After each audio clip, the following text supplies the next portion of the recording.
Once the city used to pulse with energy. Dirty and dangerous, but alive and wonderful. Now, it's something else. The changes came slowly at first.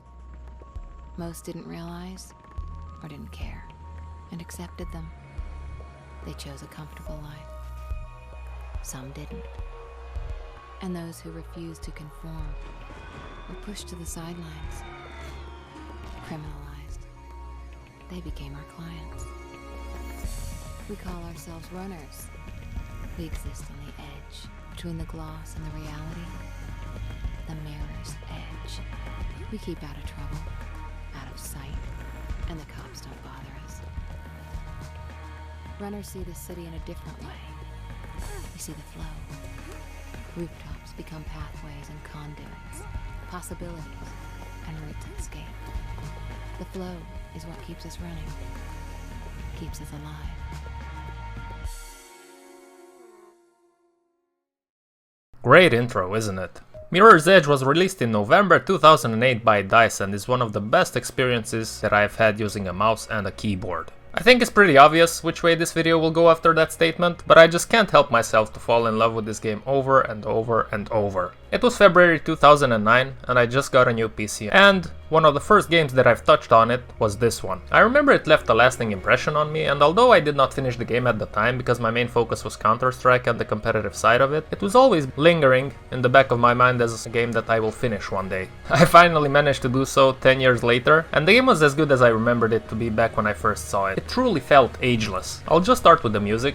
I was always a big trance music fan, and although the soundtrack of this game is not quite 100% trance, it's very close and it truly helps the gameplay with its nostalgic and daydreamy feeling that it extracts out of you. For me personally, the music in this game is like a drug that has no side effects and is for free. Combine that with the well recorded and used sounds in the game, such as your character's breath, the sound of the wind, the traffic, the radiators, and you have a combination that I've rarely met in a game. The developers were very inspired with the graphic design of this game. It simply feels ageless when you play it. It's still as good as it was back in the days, and that makes it much more easier to pick up and play, unlike some other games that came out of that period of time. The game plays around with a number of basic colors, but it uses them very wisely, guiding you through the levels in an extremely intuitive way, which does not require minimaps, arrows, or lines like they did in the sequels for whatever reason they did that. All this while looking gorgeous. Graphically, I would compare this game to an extremely beautiful girl that does not require makeup at all, as her natural beauty is all that's really needed for her to visually look at her best. The only thing in my opinion that shows its age in the game might be the facial animations, if I'm being honest. The story is pretty interesting, nothing that will blow your mind, but it's above average and surprisingly relevant to our current social situation, I would say.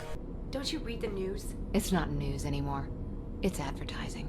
It's pretty hard to stay off-grid nowadays, so we might see runners pop up in here and there in the near future. The story has a few twists and turns, and it will keep your mind in the game if the gameplay and the music will not do that already for you. The world setting will make you feel really lonely against the world, but very motivated and focused on a very important journey to you.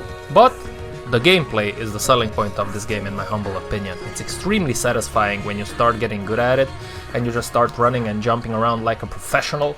It gives you a feeling that very few games manage to do so. It sucks you into the world and keeps you focused, because otherwise you will fail. You can't just kick back, relax and play this game. You have to respect it and give it enough of your attention and energy. In return, the game will offer you a high dose of adrenaline that will pump in your veins and make your eyes flicker like a meathead that had way too much caffeine. I would compare the feeling offered by this game to the one that Doom Eternal gives you. In that game, just like in this one, when you are in a fun zone, as Martin Hugo would say, you forget about everything else. You forget about school, about your bills, about your future plans and how to do more and improve your life on a daily basis. You forget that the world is not quite a nice place to live in at the moment, and you transform into this gaming machine that is completely immersed into the world that is offered to you. And that trait in a game is extremely valuable for me, as I am sure it is for a lot of you out there. And if you're too young to appreciate that, then wait a few years, you'll get there and you'll get what I mean, because inevitably that time will come. The game is also pretty much bug free, and that's a very welcome trait, because in a game like this, if there were hitbox issues, it would completely ruin the experience. But I'm happy to report that everything is smooth, and that if you fail in something and get angry about it, it's just your fault.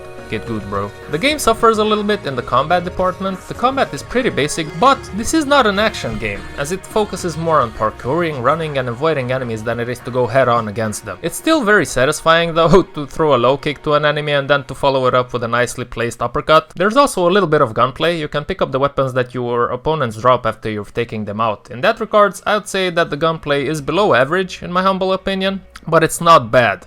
Again, it's not an FPS game, so I don't put too much value on that side of the gameplay, and as long as it's not a slug, which it isn't, I'm okay with it. Now that being said, I gotta say, your opponents have hilariously bad aim. If you thought that the stormtroopers have bad aim, think again, because these guys and girls in this game are just shooting at flies. I guess it would be almost impossible to play through the game if they would have had a solid aim, for obvious reasons, but in that regard it would have been a better idea for your opponents to only have melee capabilities, but then again, from a story perspective, that would have had no logical reason. So I guess it is what it is. The enemy variety is quite limited. You have the standard special forces with their weapons. Later on you have other runners against you, but overall a pretty basic offering. The level design on the other hand is pretty solid. You are going to test your athleticism in different environments such as sewers, rooftops, offices and even train tops. So the game compensates the lack of faux variety. There's not a lot of people on the streets.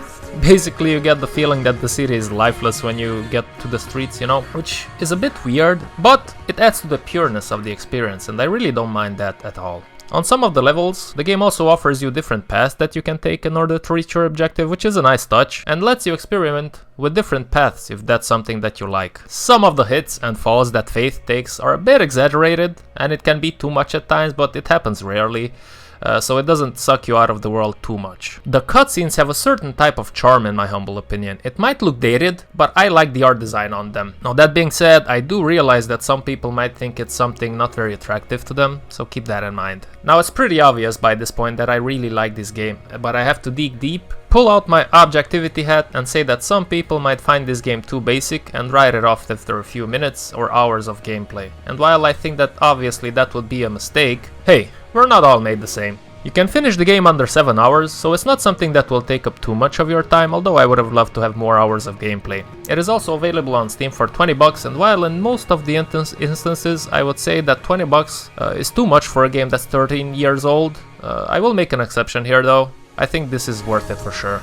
You might get it cheaper if you use EA's game launcher Origin, where this game is included in the basic monthly subscription, so you might want to give that a try. I think it's €5 a month, and you have access to many more games, so you might want to go that route in order to get the most value out of your money. I also have a full walkthrough in the description box that I recorded 2 years ago, so give it a watch if you are thinking of trying out the game. This is going to be a short video probably, because I'm just lost at words to describe this game. Just like your words and logic go out on the window when you see someone very special to you. And although I've been trying to write the script for this video for a few days now, I find it hard to say more.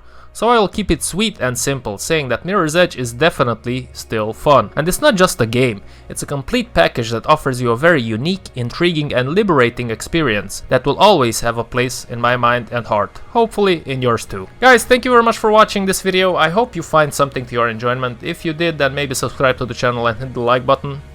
I will make more content like this in the future. That's the focus of this channel. Next video, I think it'll be about the remaster of Total War Rome, so stay tuned for that one. As always, any feedback is welcomed. Until next time, stay safe, stay clean, and stay strong.